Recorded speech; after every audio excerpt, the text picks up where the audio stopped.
എല്ലാവർക്കും നമസ്കാരം. Episode 31 review ആണ്. രാവിലെ തന്നെ പതിവ് പോലെ അടുക്കളയിൽ നിന്ന് തന്നെയാണ് പ്രശ്നം തുടങ്ങിയിട്ടുള്ളത്. ഭക്ഷണം വിശപ്പ് മാറാൻ ആർക്കും കിട്ടുന്നുമില്ല, കിട്ടുന്ന ഭക്ഷണത്തിനിട്ട് ടേസ്റ്റും ഇല്ല. ലക്ഷ്മിയാണ് കിച്ചൺ ടീമിൻ്റെ ക്യാപ്റ്റൻ. ലക്ഷ്മിക്കാണ് ഇതിനെപ്പറ്റി പ്രത്യേകിച്ച് ധാരണയില്ല. അപ്പോൾ ഇതിനെതിരെ വീട്ടുകാർ സംസാരിക്കുകയാണ്. ആകെ ഒരു ചെറിയ ദോശ, 2 ചെറിയ ദോശയാണ് തന്നിട്ടുള്ളത്. കറിയാണെങ്കിൽ ഇപ്പോൾ സാമ്പാറൊക്കെ വെച്ചിട്ട് ചുമ്മാ വെള്ളത്തിൽ മുളക് പൊടി കലക്കുക പോലെ തന്നെയാണ് ഇരിക്കുന്നത്. ലക്ഷ്മിക്ക് അതിനൊന്നും ഉണ്ടാക്കാനൊന്നും അറിയത്തില്ല. പക്ഷേ വാചകാടി കൂടുതലായതുകൊണ്ടാണ് ഈ കിച്ചൺ ടീമിലേക്കുള്ള പണി ഇവർ കൊടുത്തത്. എന്നാൽ ലക്ഷ്മി ഇവർ പറയുന്ന കംപ്ലയിൻസ് ഒക്കെ കറക്റ്റായിട്ട് കേൾക്കുന്നുണ്ട്. കേട്ടിട്ട് ഇവരോട് പറയുന്നുണ്ട്, ശരി നിങ്ങൾക്ക് ഇനി വീണ്ടും ദോശ ഉണ്ടാക്കി തരാമെന്ന്. എന്നാൽ അതേ കിച്ചൺ ടീമിലുള്ള അനുമോൾ എന്ത് ചെയ്യുന്നു? അനുമോൾ അവിടെ ആദിലിൻ്റെ അടുത്ത് പറയുകയാണ്, ഇവരെ ഇനി ഈ 4 ദോശയൊന്നും കൊടുത്ത് പഠിപ്പിക്കരുത്, ഇത്രയൊക്കെ കഴിച്ചാൽ മതി, അവർ കിടന്ന് ബഹളം ഉണ്ടാക്കട്ടെ. അപ്പോൾ ഈ കംപ്ലൈൻറ്റുമായിട്ട് വരുന്നവരെ ആട്ടി വിടുകയാണ് അനുമോൾ. അപ്പോൾ ക്യാപ്റ്റനായിട്ടുള്ള നെവിൻ പറയാണ്, ഞങ്ങളാരും ഇവിടെ പട്ടികളല്ല, ഞങ്ങൾക്ക് ഭക്ഷണം ഉണ്ടാക്കി തരുമ്പോൾ അത് സ്നേഹത്തോടെ വിളമ്പിയും കൂടെ തരണം.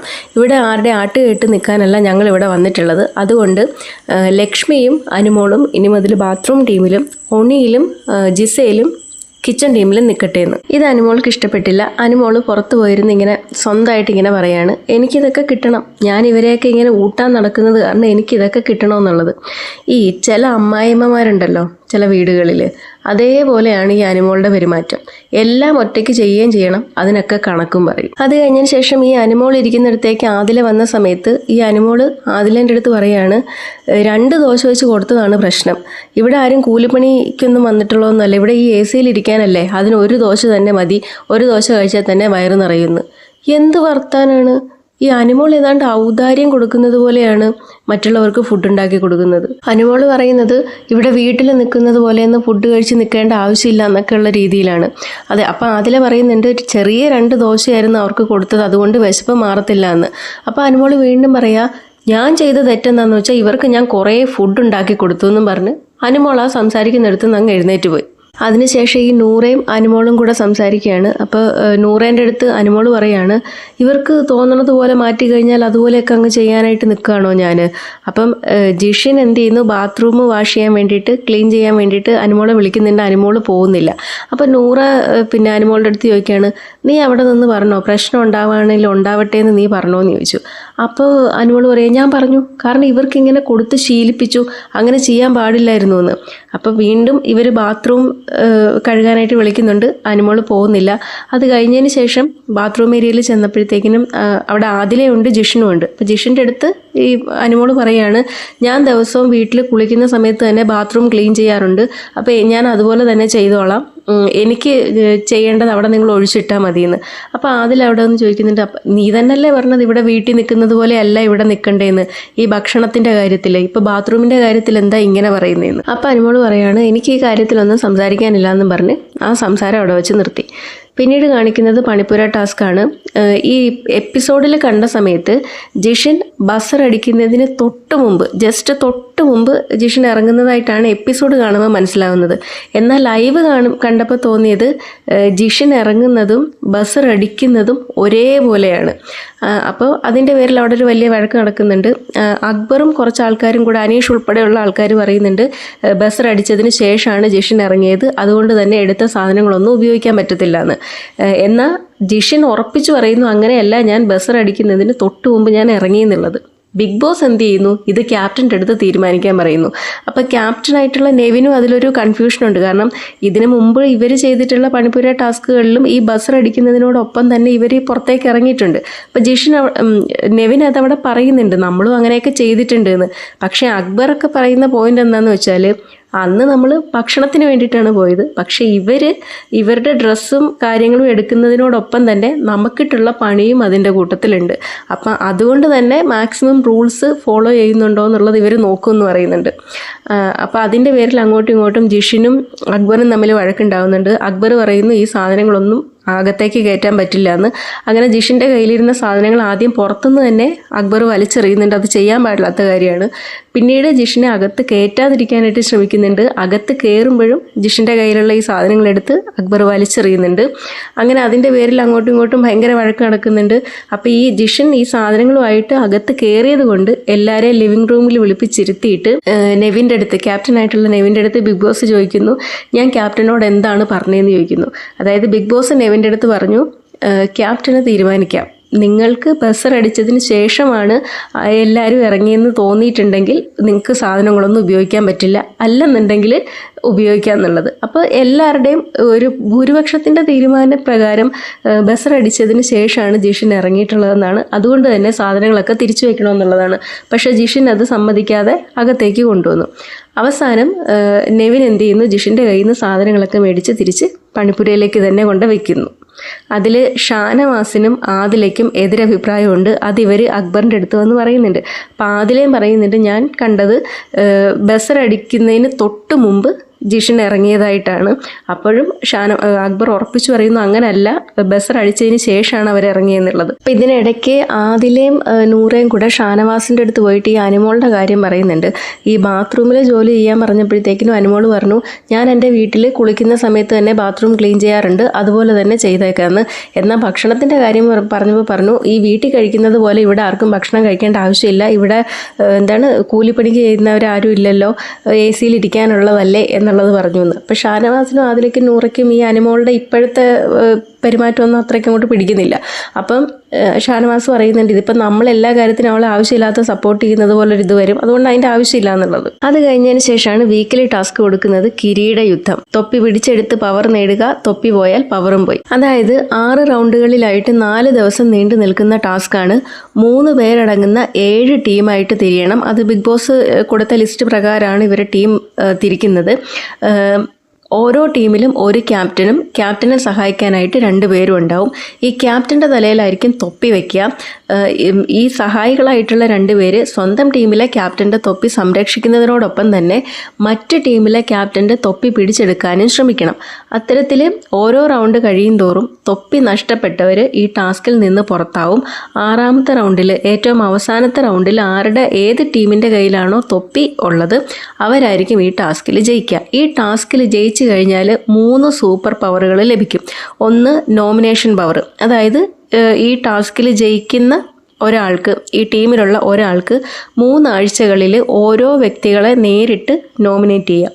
2 ഇമ്മ്യൂണിറ്റി പവർ, ഈ 3 പേരിൽ ഒരാൾക്ക് ഇമ്മ്യൂണിറ്റി പവർ കിട്ടിക്കഴിഞ്ഞാൽ 3 ആഴ്ചകളിൽ നോമിനേഷനിൽ നിന്നിട്ട് മുക്തി നേടാം. അവസാനത്തത് ഫാമിലി പവർ, അതായത് ഈ ഫാമിലി വീക്കിൽ സാധാരണ ഫാമിലീസൊക്കെ വരുന്ന സമയത്ത് ഒരു ദിവസം മാത്രമായിരിക്കും ഇവരുടെ കൂടെ കഴിയാൻ പറ്റുക. ഈ പവർ ലഭിക്കുന്ന ആളുടെ ഫാമിലിക്ക് ഒരാഴ്ച ബിഗ് ബോസിൽ നിൽക്കാം. അതേപോലെ ഈ ടാസ്ക് തുടങ്ങുന്നതിന് മുമ്പ് ആദില ബിഗ് ബോസിൻ്റെ അടുത്ത് പറയുന്നുണ്ട്, ഈ സ്ത്രീകൾ ക്യാപ്റ്റനായിട്ടുള്ള ടീമിൽ ഈ പോണിറ്റെയിൽ കെട്ടിയിട്ട് ക്യാപ്പ് ഇങ്ങനെ അതിൻ്റെ അടിയിൽ കൂടെ ലോക്ക് ചെയ്ത് വെക്കുന്നുണ്ട്. അപ്പോൾ അത് എടുക്കാൻ ശ്രമിക്കുന്ന സമയത്ത് അപകടം പറ്റും. അത് ബിഗ് ബോസിനോട് പറഞ്ഞിട്ട് പുള്ളി അത് മൈൻഡ് ചെയ്യുന്നില്ല. അതേപോലെ തന്നെ ഈ ടാസ്ക് ലെറ്ററിലും അത് കഴിഞ്ഞതിന് ശേഷം ബിഗ് ബോസ് പ്രത്യേകം പറയുന്നുണ്ട്, ഇത് ഫിസിക്കൽ അഗ്രഷൻ കാണിക്കേണ്ട ടാസ്ക് അല്ല, ബുദ്ധിയും യുക്തിയും തന്ത്രവും ഉപയോഗിച്ച് ചെയ്യേണ്ട ടാസ്ക്കാണ് എന്നുള്ളത്. പക്ഷേ ബുദ്ധിയും യുക്തിയും തന്ത്രവും ഒന്നും ഇവർക്കറിയില്ല. ഇവർക്ക് ആകെ അറിയാവുന്ന ഒരേ ഒരു ബുദ്ധി ഫിസിക്കലി അറ്റാക്ക് ചെയ്ത് എങ്ങനെയെങ്കിലും തട്ടിപ്പറിച്ച് പിടിച്ചു പറിച്ചെടുക്കുക എന്നുള്ളത് മാത്രമാണ്. ബസർ അടിക്കേണ്ട താമസം അത് തന്നെയാണ് അവിടെ നടന്നിട്ടുള്ളത്. അങ്ങോട്ടും ഇങ്ങോട്ടും ഹറഞ്ചം പുറഞ്ചം ഇടിപിടിച്ച് മേടിക്കുക എന്നുള്ളത്. ഇപ്പോൾ മൊത്തം 7 ടീമാണുള്ളത്. ഈ ടീം ഡിവൈഡ് ചെയ്തിരിക്കുന്നത് ബിഗ് ബോസ് തന്നെയാണ്. 1ാമത്തെ ടീമിൽ ലക്ഷ്മി, ജിഷിൻ, നെവിൻ. അതിൽ നെവിനാണ് ക്യാപ്റ്റനായിട്ടുള്ളത്. 2ാമത്തെ ടീം അക്ബർ, രേണു, ഷാനവാസ്. രേണുവാണ് ക്യാപ്റ്റൻ. 3ാമത്തത് ജിസേൽ, അനുമോൾ, ചൈത്യ. ജിസേലാണ് ക്യാപ്റ്റൻ. 4ാമത്തത് മസ്താനി, റെന, ആര്യൻ. മസ്താനിയാണ് ക്യാപ്റ്റൻ. 5ാമത്തത് ശരത്ത്, അനീഷ്, സാബുമാൻ. അനീഷാണ് ക്യാപ്റ്റൻ. 6ാമത്തത് ബിന്നി, നൂറ, അഭിലാഷ്. നൂറയാണ് ക്യാപ്റ്റൻ. 7ാമത്തത് ആദില, ഒണീൽ, പ്രവീൺ. ഒണീലാണ് ക്യാപ്റ്റൻ. അങ്ങനെ ബസർ അടിച്ചു. എല്ലാവരും അങ്ങോട്ടും ഇങ്ങോട്ടും ഒക്കെ ഈ തൊപ്പി പിടിച്ചെടുക്കാനായിട്ടുള്ള ശ്രമത്തിലാണ്. അനീഷിൻ്റെ ടീം ഈ ബെഡ്റൂമിൻ്റെ ഉള്ളിലാണ് ഉള്ളത്. അപ്പോൾ അനീഷിൻ്റെ തൊപ്പി എടുക്കാൻ വേണ്ടിയിട്ട് ലക്ഷ്മിയും ജിഷിനും കൂടെ മാക്സിമം ശ്രമിക്കുന്നുണ്ട്. നല്ല രീതിയിൽ അനീഷിനെ അറ്റാക്ക് ചെയ്യുന്നുണ്ട്. അനീഷ് കട്ടിലിൽ ഇങ്ങനെ കമിഴ്ന്ന് കിടക്കുകയാണ്. അനീഷിൻ്റെ ടീമിലുള്ള ശരത്തും ഈ സാബുമാനും കൂടെ തന്നെ അനീഷിൻ്റെ തലയിൽ കയറി ഇരുന്നിട്ട് നല്ല രീതിയിൽ അനീഷിനെ ശ്വാസം മുട്ടി ഇരിക്കുകയാണ്. ആ സമയത്ത് ഷാനവാസും കൂടെ വന്നിട്ട് അറ്റാക്ക് ചെയ്തിട്ട് ഈ തൊപ്പി പിടിച്ചെടുക്കാനായിട്ട് ശ്രമിക്കുന്നുണ്ട്. അനീഷ് ഷാനവാസിൻ്റെ കയ്യിൽ കടിക്കുന്നുണ്ട്. അത് ചെയ്യാൻ പാടില്ലാത്തതാണ്. അത് ചിലപ്പോൾ ശ്വാസം മുട്ടിയിട്ട് ചെയ്തതായിരിക്കാം, ഡിഫെൻഡ് ചെയ്യുന്ന തരത്തിൽ ചെയ്തതായിരിക്കാം, പക്ഷേ അത് ചെയ്യാൻ പാടില്ലാത്തതാണ്. ഏതായാലും ആ തൊപ്പീൻ്റെ പകുതി ഭാഗം ഷാനവാസിന് കിട്ടുന്നു. ഷാനവാസ് അത് കൊണ്ടുവന്ന് പറഞ്ഞിരിക്കുന്ന ഹുക്കിലിടുന്നു. ബസർ അടിക്കുന്നു. ടാസ്ക് കഴിഞ്ഞു. അങ്ങനെ ആദ്യത്തെ റൗണ്ടിൽ അനീഷിൻ്റെ ടീം ഈ ടാസ്കിൽ നിന്ന് പുറത്തായിരിക്കുകയാണ്. പക്ഷേ അനീഷിന് നല്ല രീതിയിൽ പരിക്ക് പറ്റിയിട്ടുണ്ട്, ശ്വാസം മുട്ടലുണ്ടായിട്ടുണ്ട്, മൂക്കിലെന്തോ മുറിവൊക്കെ പറ്റിയിട്ടുണ്ട്. അങ്ങനെ അനീഷിനെ മെഡിക്കൽ റൂമിലേക്ക് കൊണ്ടുപോകുന്നു. പിന്നെ രേണു അവിടെ തലകറങ്ങി വീഴുന്നുണ്ട്. രേണുവിനെ മെഡിക്കൽ റൂമിലേക്ക് കൊണ്ടുപോകുന്നു. ഷാനവാസിൻ്റെ കൈ അനീഷ് കടിച്ചിട്ട് മുറിഞ്ഞിട്ടുണ്ട്. ഷാനവാസിൻ്റെ കൈയും കെട്ടിവെക്കുന്നുണ്ട്. നാളത്തെ പ്രൊമോ കണ്ടപ്പോൾ മനസ്സിലാവുന്നത് ഇതിനെക്കാട്ടിലും പരിക്ക് നാളെ പറ്റുന്നുണ്ട് എന്നുള്ളതാണ്. അപ്പോൾ അനീഷ് പുറകിൽ നിന്നിട്ട് ഇന്ന് ഞാൻ നാളെ നീന്ന് വിളിച്ചു പറയുന്നതായിട്ട് പ്രൊമോയിൽ കാണാം. അപ്പോൾ നല്ല ടാസ്ക്കായിരുന്നു. പക്ഷേ ഇവർക്ക് ബുദ്ധി കൊണ്ട് കളിക്കാൻ അറിയത്തില്ലല്ലോ. ഇവർക്ക് പിടിച്ചു പറിക്കുക, അറ്റാക്ക് ചെയ്യുക, അത് മാത്രമല്ലേ അറിയുള്ളൂ. അപ്പോൾ ഇതങ്ങനെ തന്നെ ഈ ടാസ്ക് കംപ്ലീറ്റ് പോകത്തുള്ളൂ.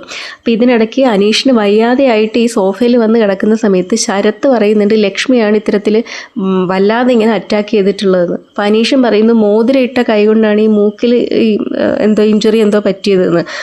ഉടനെ ഈ ലക്ഷ്മി പറയുകയാണ് എനിക്ക് ആ ഇഞ്ചുറിയിൽ സംശയമുണ്ട്, അങ്ങനെ വന്നിട്ടുണ്ടോ എന്നുള്ളത് ഇപ്പോൾ സംശയമാണെന്ന്. അതിൽ ആദില ലക്ഷ്മിൻ്റെ അടുത്ത് ദേഷ്യപ്പെടുന്നുണ്ട്, ഇങ്ങനെ കിടക്കുന്ന സമയത്ത് ഇത്തരത്തിൽ സംസാരിക്കരുതെന്ന് പറഞ്ഞിട്ട്. അങ്ങനെ ഇതൊക്കെ കഴിഞ്ഞതിന് ശേഷം ആര്യനും ജിഷിനും ശരത്തും കൂടെ ഈ സോഫയിൽ ഇരിക്കുക. അപ്പോൾ ആര്യൻ പറയാണ് ഞാൻ രേണു ചേച്ചീൻ്റെ തൊപ്പി എടുക്കാൻ ഇങ്ങനെ പിടിക്കുമ്പോൾ തന്നെ ഇത് ഫിസിക്കൽ ടാസ്ക് അല്ല എന്ന് പറയും. അപ്പോൾ തന്നെ ഞാൻ കൈയെടുത്ത് അങ്ങ് മാറുമെന്ന് പറഞ്ഞു.